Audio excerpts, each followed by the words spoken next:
So by 1000 AD, as the economies of Europe, finally began to stabilize, shipbuilding families from Amalfi, Pisa, Genoa, and Venice became the most powerful shipping powers around the Mediterranean, just like the Minoans, really at a time when the power of the Holy Roman Empire began to wane over Italy, and these rich families began to assert their control. And these shipbuilding families actually made special contracts with Byzantine and Islamic ports to ship goods between these rival empires, and they founded these kind of small trading colonies within these cities to store their goods. And so these Italian families were kind of the Amazon of their time. They became rich by renting out their ships and buying and selling goods between enemy powers. They organized themselves into guilds to protect themselves against their lords back home, as well as the church from taking advantage of their newfound wealth, who might have, created tolls on exotic goods had these trading families not banded together with their own retinues to threaten the power of lords, kings, and bishops. And soon they founded, of course, these famous citizen-led republics ruled by an oligarchy of wealthy families, not a king, after the manner of course, the Roman Republic, with, elected officials to replace the local governments in Amalfi, Pisa, Genoa, and Venice. And eventually, the Holy Roman Empire recognized their autonomy. And so their frequent, contact with lands all across the Mediterranean affected the development of European taste. They introduced spices from Asia, cinnamon, ginger, and turmeric, as well as foreign clothing fashions. So let's just set the scene here. At the beginning of the 1000s, Constantinople, Cordoba, and Cairo were the three largest cities in the Mediterranean. Their architecture had the most influence on these Italian trading republics. And so the stilted arches of Byzantium reappeared in palaces in Venice. Al-Andalusian block appeared on the new cathedrals of the Italian trading republics, and the stilted pointed domes and arches of Cairo appeared on their palaces and churches. So the city of Amalfi was the first to win trading privileges with Islamic ports in the 11th century across Spain and North Africa, and its contact with these Islamic cities inspired the use of block, pointed arches, and interlacing arches on the facade and tower of its churches, namely its new cathedral rebuilt in the 11th century, which you see here. It also, appropriated the lanterns frequently seen on top of mosque domes for the dome and its bell tower. Its cloister, shows one of the most complex uses of interlacing arches in Christian architecture. Each arch stretches over 3 sets of columns as it passes through all other arches in 6 places. And it wasn't long before the city of Genoa was granted trading privileges from the Holy Roman Empire too, as its shipbuilding industry surged ahead during this time. So of course, Cairo and Al-Andalusia's enthusiasm for a block found its way into churches in Genoa as well. And so at the height of this aesthetic expression, Genoa rebuilt its cathedral in the 12th century, also appropriating the mosque's pointed arches, ribbed vaults, and a block into a typical Romanesque cathedral. Around the end of the 11th century, the nearby city of Pisa began to take the spotlight as the predominant trading force around the Mediterranean, and in 1085 the city established a citizen republic, and the Holy Roman Emperor officially sanctioned Pisa's autonomy as an independent state. Pisa's merchant families were so powerful that they even served as the main naval transports of soldiers during the First Crusade.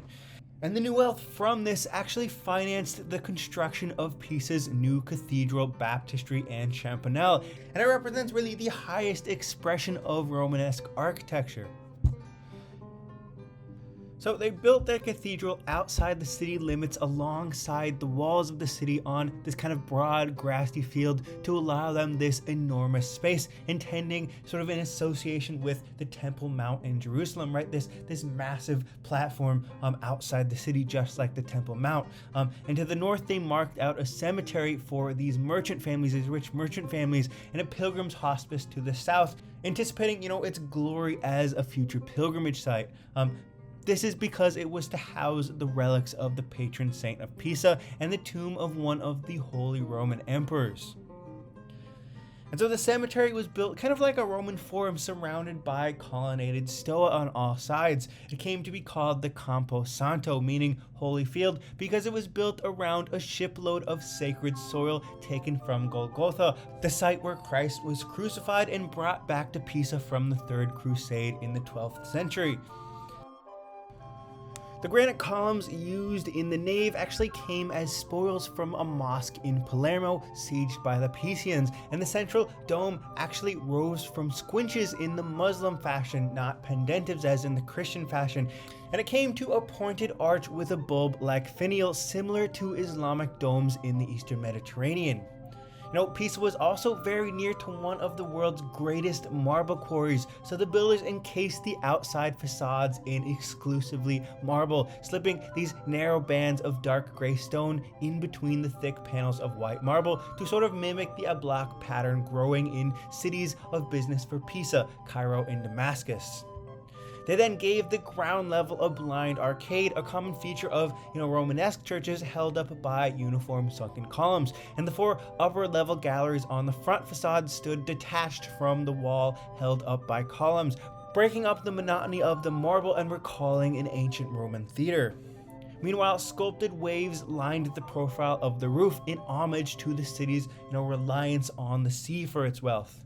So, Pisa's cathedral is really a building that blended the architecture of the Muslim world and the Christian world in equal parts, making it truly an expression of Pisa's worldliness.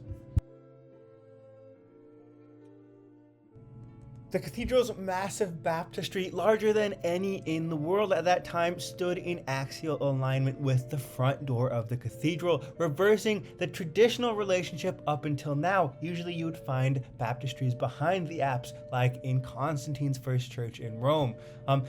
This baptistry was inspired by the Holy Sepulchre in Jerusalem, rebuilt in the mid-1100s after Saladin, Caliph of Egypt, tore down the old one. I mentioned this last class. So the new dome of the Sepulchre here, you can see a depiction of it received a conical dome to set it apart from the many other domes of Jerusalem, both Muslim and Christian, to make it the most important and identifiable building for Christians in Jerusalem. So Pisa's baptistry copied this kind of strange conical shape, but it was partially concealed a few generations later by this outer rounded dome, but you would have originally found a dome, a very pointed dome similar to the Holy Sepulchre at the time. And like the cathedral's facade, the baptistry carried a facade of marble arcades held up by Corinthian columns, but on the facade's 2 upper registers, you find these very steeply pitched pediments with kind of what's called florated pinnacles inspired by the Gothic churches of Northern Europe, one of the first percolations down into the south of Gothic architecture, which is becoming popular in Northern Europe, which we'll talk about later on in this very lecture. And these essentially just framed the busts of saints. And finally, right behind the cathedral, they started building this champanelle or bell tower known as the Leaning Tower of Pisa today. But here's the thing, they quickly realized that building on marshy soil wasn't the best idea. When they got about 3 levels up, the tower started sinking to one side, and they had to put the project on hold for over 100 years, just trying to figure out what to do.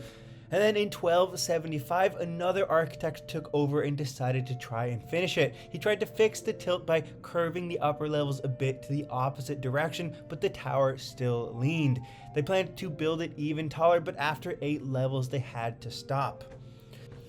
And so over the years, over generations, the tower kept leaning more and more to the point where it was getting dangerous by the 1990s. And so between 1990 and 2001, engineers stepped in and managed to stabilize it by adding a huge reinforced concrete base and draining the water from the soil below. So it's more or less fixed in its current leaning position. They could have corrected it, but the citizens of Pisa wanted it to remain leaning.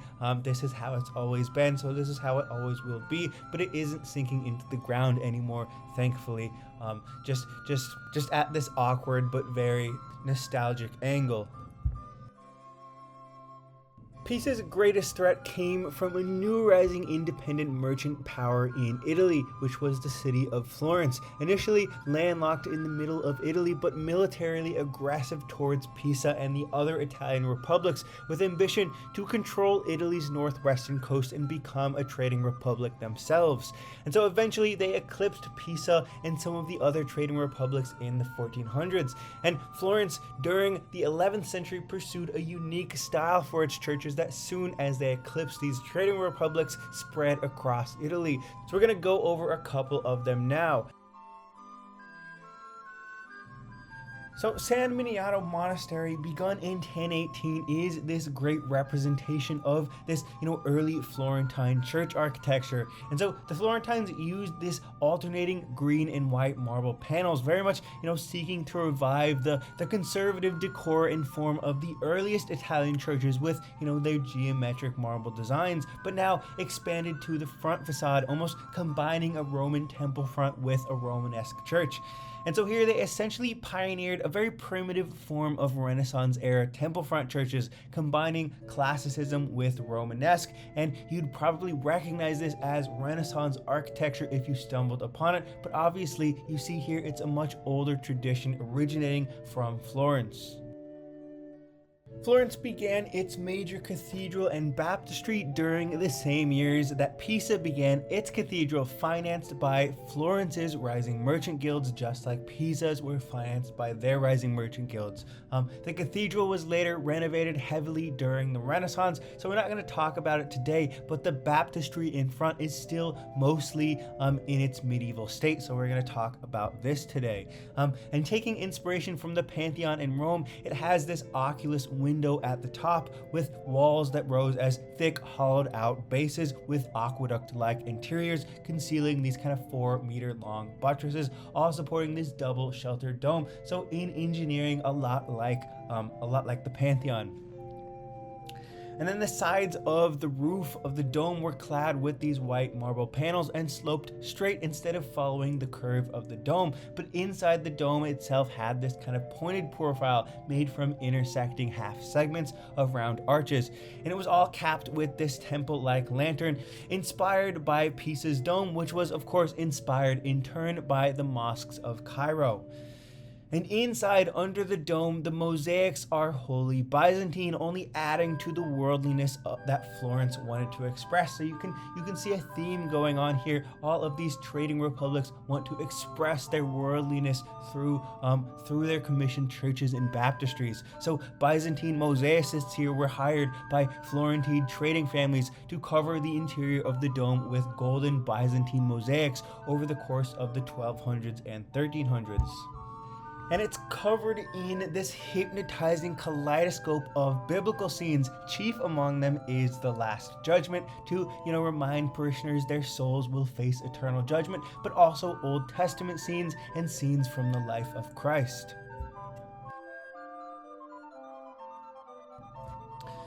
And finally, Venice was the last but most successful of these medieval Italian trading republics to rise up in Italy. So Venice, allegedly founded all the way back in 421 AD by the Romans to escape the onslaught of Ostrogothic Germanic tribes marauding into Italy, grew from a cluster of around 120 small islands in a marshy lagoon at the northern tip of the Adriatic Sea. The builders initially built these on relatively solid mud-flat islands in a marshy lagoon, but soon began to expand outward from these islands and connect them using long wooden piles driven deep into the ground. And it was these piles which went down through the soft silt and dirt to the hard clay subsoil that were strong enough to hold the buildings and roads above as Venice began to expand beyond its original islands. And these wooden piles under Venice have lasted hundreds of years and are still in, great condition because they were tarred with pitch and made entirely waterproof. But still, Venice has to always, of course, keep its building as light as possible to prevent it sinking. So Venice's buildings strive to have more windows than walls to maintain a structural lightness. And so eventually these islands came together so close so as to leave only small canals between them, and the citizens traversed the city by these canals on gondolas, and broadly through the center of this metropolis flowed the Great Canal, about 30 meters across. And so in the 1200s, Venice declared itself completely independent from the Holy Roman Empire by allying itself with the Byzantine Empire instead for protection from any fallouts. And so Venice, situated perfectly in the Adriatic Sea, allied with the Byzantines and with the quickest access to Greek and Muslim markets, would become the greatest Italian trading republic in the 14th century by far, eclipsing its rivals in the West by leaps and bounds. They became the primary shippers of goods between Christian and Muslim worlds, precisely because they were wholly independent. And so by the 14th century, Venice controlled most of the Dalmatian coast and many of the Aegean islands in the Greek Sea. And of course, the Venetians, like the other trading republics, declared themselves a citizen republic, staffed by the wealthy merchant class with rotating offices, with one exception. They elected a doge to a lifetime monarchical position, but with numerous checks on his power. So these Venetian merchants, many of whom learned Arabic during their travels, called their great palaces Fontego, after the Arabic fondouk, or merchant hotel, and many adopted the sort of pointed arch of Arabic palaces on their palaces in Venice. And so these palaces, mostly begun in the 1200s, lacked any of the battlements and towers found in, the great aristic palaces or keeps in the rest of Italy at this time. They were purely ornamental. Many included obviously more windows than walls to lighten the load, with windows raised on these sort of stilted Byzantine arches. So, they are predictably here blending the two architectural influences between their two greatest clients, the Caliphate of Egypt and the Byzantines. And all of these Venetian palaces, I remind you, are owned by wealthy trading families, and so they usually had a docking station open to the canal on the ground floor, leading to a sort of warehouse to store all of their trading goods, with then the living spaces for the family above. And so predictably, the palaces that sat along the Grand Canal were by far the largest and most ornate. These grand palaces belonged to merchant families that produced a doge, or at least aspired to that office.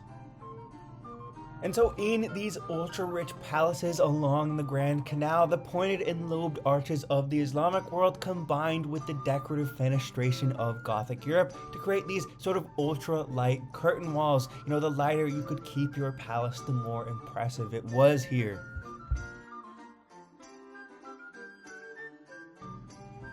Meanwhile, the political center of Venice, the center of this city, aspired to the power of Constantinople. So the Doge's Palace, the Cathedral of St. Mark, and the elongated public square kind of repeated the relationship in Constantinople of its imperial palace, its Hagia Sophia, its cathedral, and its hippodrome. And at the center of this downtown piazza, the largest public space in all of medieval Europe, the builders inserted a towering champanel, the tallest building in Venice, to attract ships and to call its citizens to mass in the nearby cathedral. So the Venetians undertook the rebuilding of their Cathedral of St. Mark in 1063, actually the same year that the Pisans began their cathedral. And the plan was, as I mentioned a few lectures ago, directly copied from Constantine's Apostolion in Constantinople, this quincunx of 5 domes on a Greek cross plan. And the Venetians actually hired Byzantine mosaicists to replicate the inside as well. So it's a pretty probably faithful replication of Constantine's original church in Constantinople. But you'll notice today it doesn't look wholly Byzantine on the outside. It once did, but it no longer does, because the facade has been glorified with Western decorations added throughout the 13th century and decorated kind of haphazardly with spoils from Constantinople after Venice sieged Constantinople in 1204.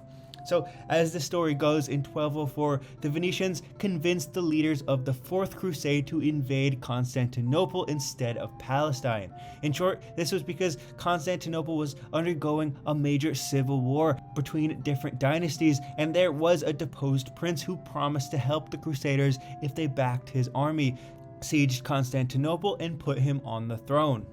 So this prince ended up being successful, backed by Venice and the rest of the Crusaders from Northern Europe, and this prince rewarded Venice handsomely, bestowing Venice control over 3/8 of Byzantine territories, only, growing their dominance over the Mediterranean.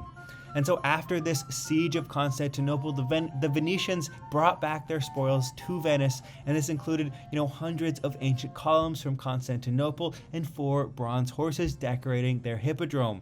They stacked these columns tightly at the 5 entry porches on 2 levels, like a merchant's stockpile, and set the 5 horses above the front middle entrance.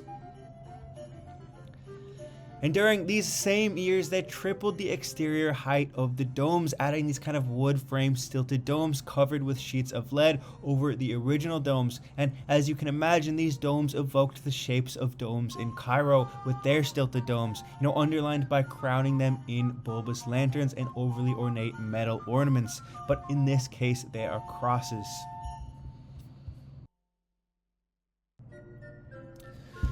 One of Venice's doges, Doge Ziani to be specific, also around this time rebuilt the Doge's palace in the 1170s, giving it 3 wings surrounding a large open court, closed kind of by the apse of St. Mark's Basilica on the 4th side. And these 3 wings of the palace held governmental offices and the great meeting hall of the council overlooking the water, as well as the Doge's apartments where he would stay during his life term as Doge. And the exterior renovation of the palace in the 1340s made it even more a symbol of Venice. The palace kind of dissolved at its level 1 base into these 2-story arcades. On the ground level, these pointed arches, Islamic arches, rested on columns depicting the foundation story of Venice and busts of influential Venetians on its capitals. And then on the 2nd level, it opened to this kind of deep upper balcony with twice the number of columns, made with kind of tracery and trifoil arches and quatrefoil roundels sprouting from them, motifs inspired from the Gothic cathedrals in Northern Europe. And then finally, these upper 2 stories carried, these kind of tiles of alternating white and pink marble arranged in these kind of diamond patterns with these large pointed arch Islamic windows, with a framed balcony centered on either side, sheltering a winged lion in image of St. Mark, the patron saint of Venice. And lastly, the lacy merlons on top were of course inspired by the lacy merlons found on Islamic palaces, specifically from Egypt. So, again, the Venetians are very keen to posture their worldliness here. Having been everywhere and seen everything, they blended the religious architecture of East and West, even on their secular buildings. The style is popularly called Venetian Gothic, even though it, relies heavily on Islamic, Romanesque, and Gothic influences. Soon as the Holy Roman Empire's influence waned, over 100 cities in the northern and central regions of Italy established citizen-led republics with elected officials like the rest of the merchant cities in northern Italy. While, these early Republican assemblies often used churches as meeting places, frequent disputes between the bishop and the citizen governments led to the construction of independent council halls. So architects in these cities focused on a new building type to compete with the church and aristocratic palaces. This is the public palace, thrown up during the 1100s and 1200s as a meeting hall for these new semi-democratic governments. This one in Como is the oldest surviving example. It's a 2-story public palace attached to the cathedral, but stood out from the city fabric with its, chromatic walls of pink, black, and white limestone. And these octagonal columns and pointed arches on the ground actually opened up the ground floor level to be used as a public market. It was this external stair which led to an upper hall, and this was used for the council meetings. And these large sort of triforium arches in recessed windows were made, to look as important as those of a cathedral. So it is at this time that, the state begins to compete with the church for architectural dominance. So much so that this republic even built for themselves their own Campanile to the side, which rang its bells not to attract parishioners to mass, but to convene the council members or alert citizens to battle. Florence constructed its famous public palace at the end of the 1200s. It appeared really like a fortress with this heavy rusticated masonry and high windows. Its massive form, meant it could be actually used like a castle for the city in times of defense. And at the top, these crenellations jutted out, supported by arched machicolations, traditionally found on castles for dropping objects through to slow attackers. The massive turriform belfry added a generation later rose taller than any building in the city, even the church at 94 meters. This, public palace loomed above Florence as a statement of the power of its new citizen-run government. Meanwhile, Florence's rival to the south, the city of Siena, built an even greater public palace in competition, which proved twice as large and a third taller.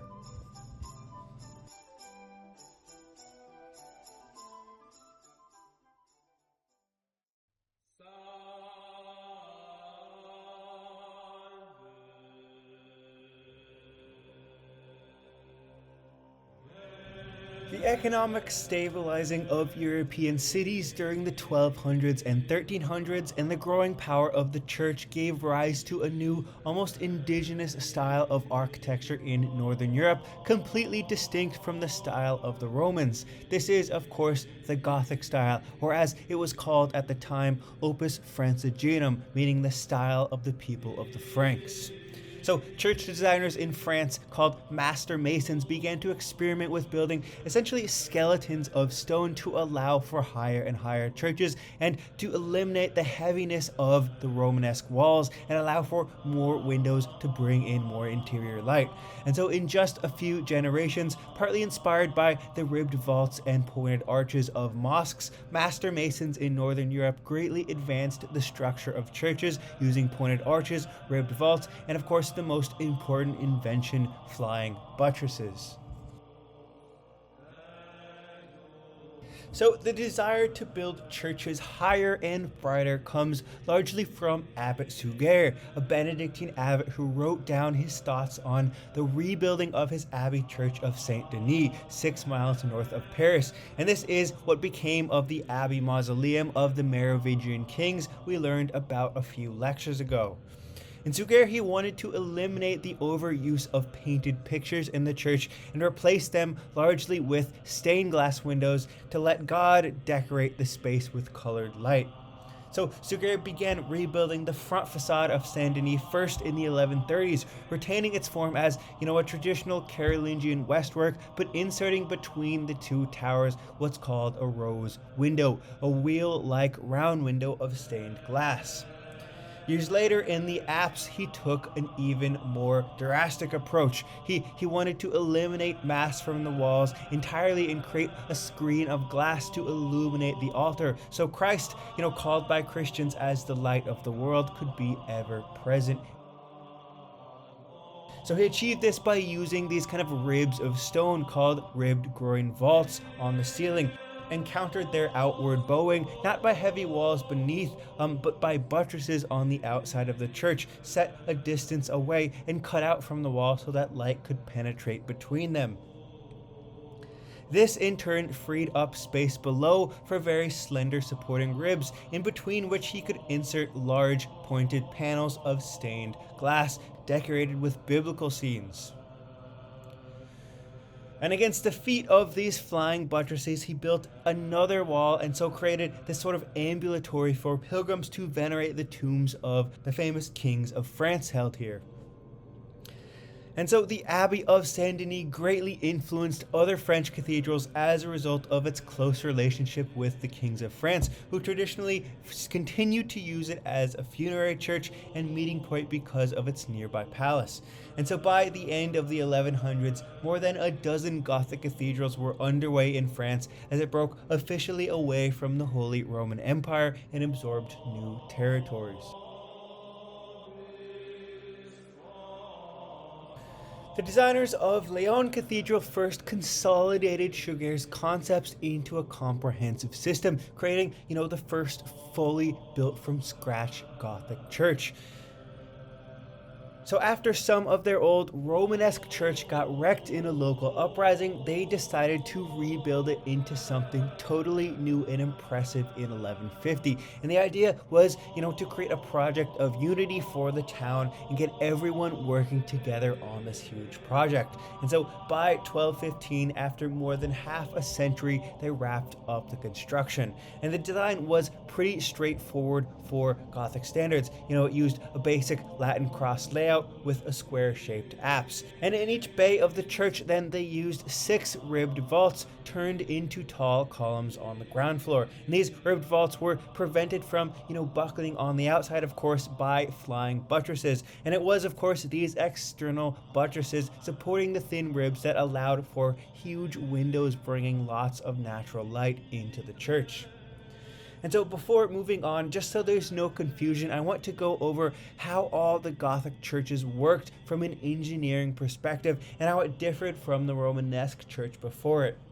So before Gothic architecture, even the most ambitious Romanesque churches had super thick walls, usually to support heavy barrel vaulted ceilings. And these barrel vaulted ceilings pushed outward on the walls below, so they needed very thick walls to hold everything up, which as a result forced the windows to be very small and thin cutouts from the wall. But Gothic architects took things up a notch in the 1100s by experimenting with ribbed vaults, usually pointed at just the right mathematic angle to support the most amount of weight. And they translated these pointed vaults to windows and arches to sort of unify the aesthetic of the church. But these vaults on the roof spread the weight of the roof more directly down into specific points instead of relying on thick walls. And so this meant, as long as the ribs were reinforced from bowing outward by those external buttresses, they could accommodate huge windows between them. But here's the catch. The piers holding up the vaults had to be really strong because they were going to take a lot of stress. All of the ribbed vaults come down and bear on these piers. And they even often dressed up these piers to look like thin bundles of colonnettes, which, helps the overall aesthetic.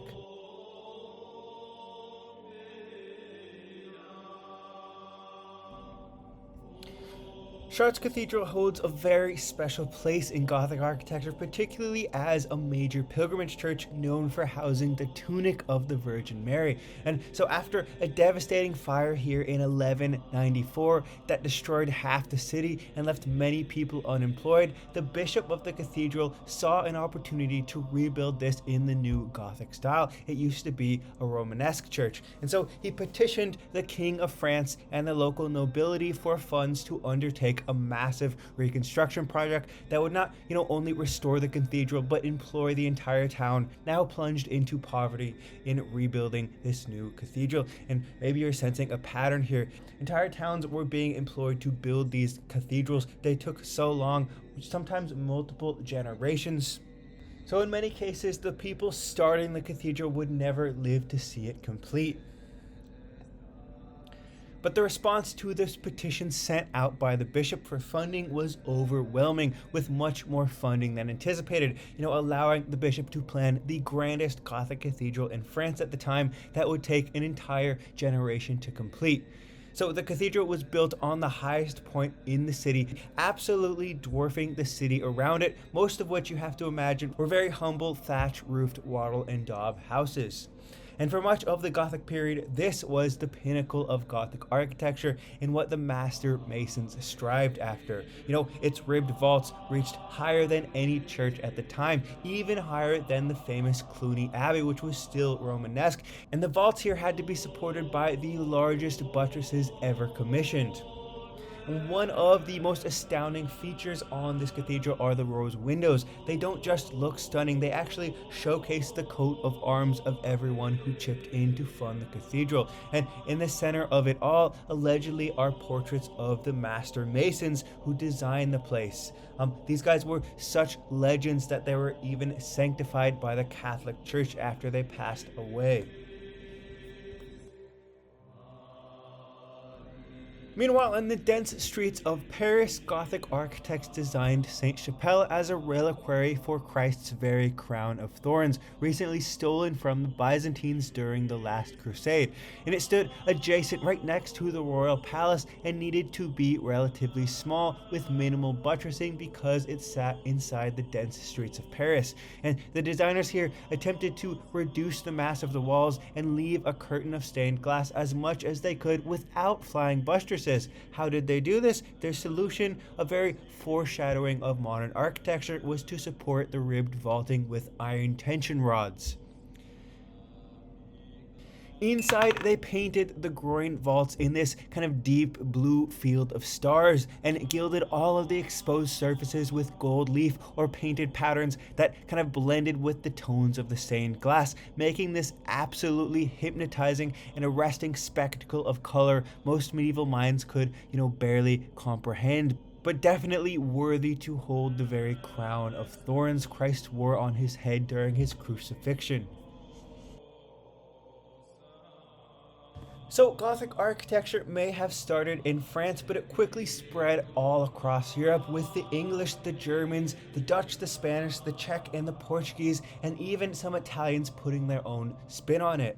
So in England, for instance, there was, a tradition of building a massive central bell tower over the crossings of their churches, a feature, that they wanted to carry into their new Gothic designs. But when they started building these Gothic cathedrals, they ran into a problem. The typical ribbed vaulting just wasn't strong enough to support such a heavy central tower.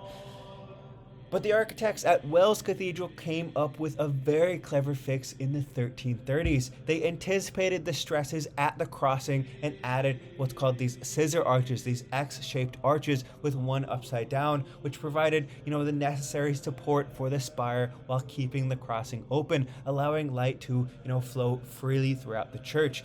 This was a very smart solution that allowed them to stay true to their architectural traditions while embracing this new Gothic style.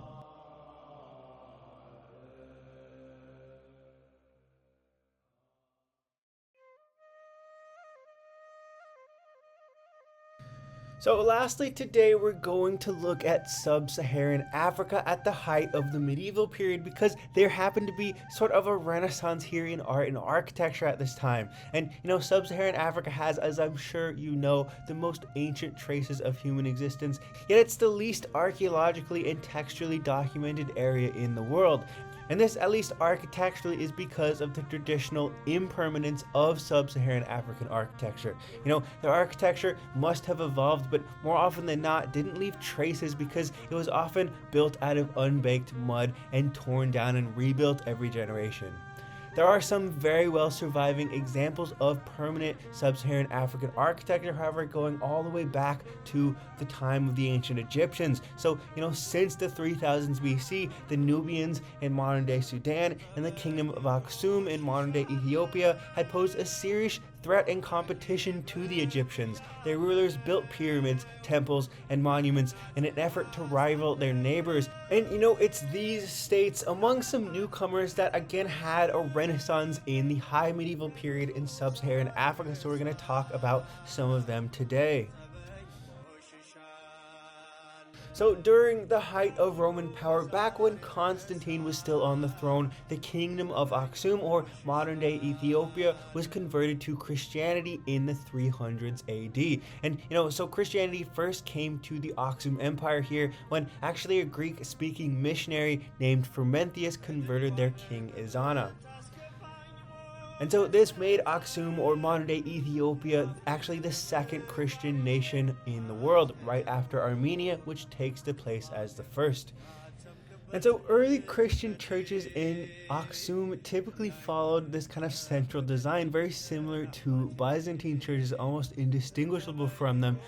But in the 1200s, the Zagu dynasty in Aksum built this amazing series of 12 rock-cut churches. And the most famous of these, Bet Georgis, was carved 13 meters deep into sandstone in the shape of a cross. And you wouldn't recognize it from the surface until you got really close to it. You approach the building from above at roof level and see, this flat roof with 3 stacked Greek crosses. And then there's this kind of tunnel, there's this kind of niche leading down into the entrance. And finally, at the ground level, the church has these kind of windows with these kind of monkey-headed designs, a reflection of the ancient kind of more pagan Aksumite art, very interestingly. And the builders here actually shaped the church to look like a traditional wooden church, this common style you would have seen in early Christian Ethiopia.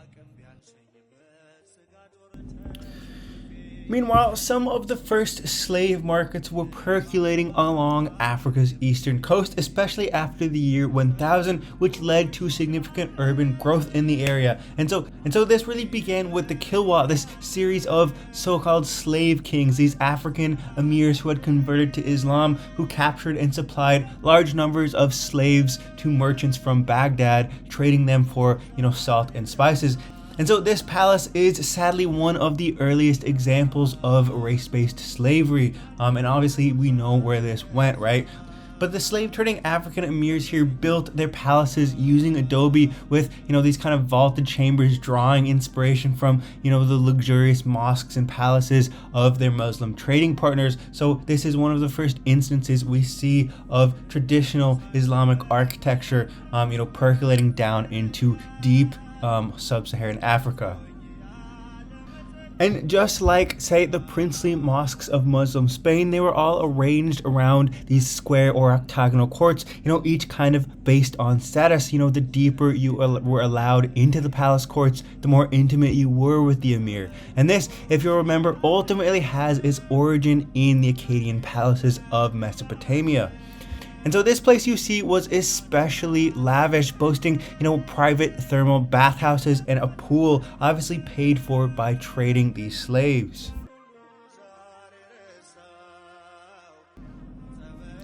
Meanwhile, on the other side of Africa, the fertile Niger River system in West Africa at this time helped several large city-states grow really between the 800s and the 1400s. And this is, thanks to the river's fertility that the population in this region absolutely boomed, reaching around 25 million by the 14th century. And among these groups, the Yoruba-speaking tribes became really the most urbanized. And so their capital, which you see a kind of reconstruction here at Ile-Ife, dates all the way back to the 9th century. It was originally set in a hilly forest and surrounded by these 5 oval rammed earth walls that survive.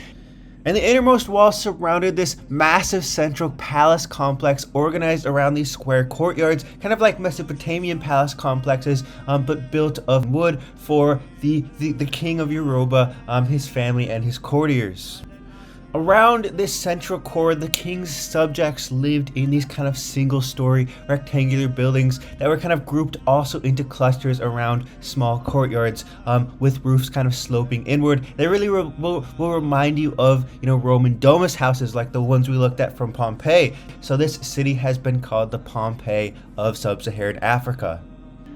And over time, the city even expanded beyond its walls to cover a very vast area, something around 24 miles, making it very similar to, Mayan cities where the suburbs just kind of space out and stretch on and on and on. And when Portuguese traders arrived in the 1490s, Ile-Ife became even more prosperous, but by very unfortunate means.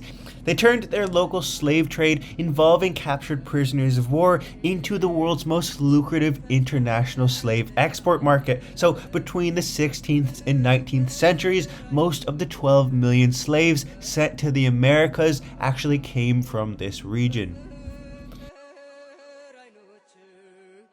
And finally, I want to end this class with the story of the richest man who ever lived, coming from just north of the Niger River Valley, and the architecture he commissioned, because it really shows you, how culturally and architecturally diverse even one part of Africa can be. This is a huge continent. So in the mid-1200s, this legendary king called Sindita Keita brought together the region north of the Niger River Valley, really creating sub-Saharan Africa's first wealthy empire, empire called the Mali Empire. And this Mali Empire reached its apex under his nephew Mansa Musa. And Mansa Musa is widely believed by scholars to have been the richest person to have ever lived. His wealth equal today to around $400 billion. And how did he make all of this money? How did he get this rich? Well, Mali under Mansa Musa had actually discovered access to the purest and largest gold mines in the world. Gold was so common in the Mali Empire among his citizens that his citizens regularly exchanged gold coins with his face stamped on them. And as a devout Muslim, Mansa Musa made a very famous pilgrimage to Mecca in his lifetime in 1324, passing through Cairo with reportedly an entourage of 40,000, made up of African soldiers, courtiers, scholars, and slaves, all riding on camels, all wearing the purest gold jewelry, even the slaves, and hauling vast amounts of gold coins that were handed out to the poor and traded for exotic goods. And so much of this gold was handed out and exchanged that the economy of Cairo actually crashed and would not recover for 10 years. And so, inspired by the pilgrimage, Mansa Musa returned to Mali in 1325 and kickstarted a golden age for his capital of Timbuktu. He built 80 universities, ushered in one of the most literate societies in the world, attracting scholars from all over the Islamic world to learn Islamic law, theology, astronomy, and science. And so Mansa Musa brought back with him this architect from Al-Andalus, who also happened to be making his own pilgrimage to Mecca. And so, Mansa Musa brought him back, and he designed for Musa this great mosque at the southwestern edge of Timbuktu in and around 1327. And it's this absolutely amazing survival. It was made almost entirely of banko, the traditional building material of the region. These dried adobe balls combined with straw, feathers, and wood chips, and occasionally in this case shored up with limestone and fired mud bricks. And so the builders created it in the traditional hypo-style hall layout with 27 rows of rounded arches facing a Qibla wall. But the thickness of the piers and the lack of windows kind of made the interior very dark, the only light coming in through these narrow clerestory windows. You can imagine on the inside it would have primarily been lit with candlelight, making this kind of very ethereal and spiritual atmosphere. And here, one of the two original minarets has survived, resting on this kind of square base with these sloping walls and what's called torons, these kind of projecting wooden beams for the muezzin, or the caller, the person who calls the faithful to prayer, to kind of climb up like a ladder.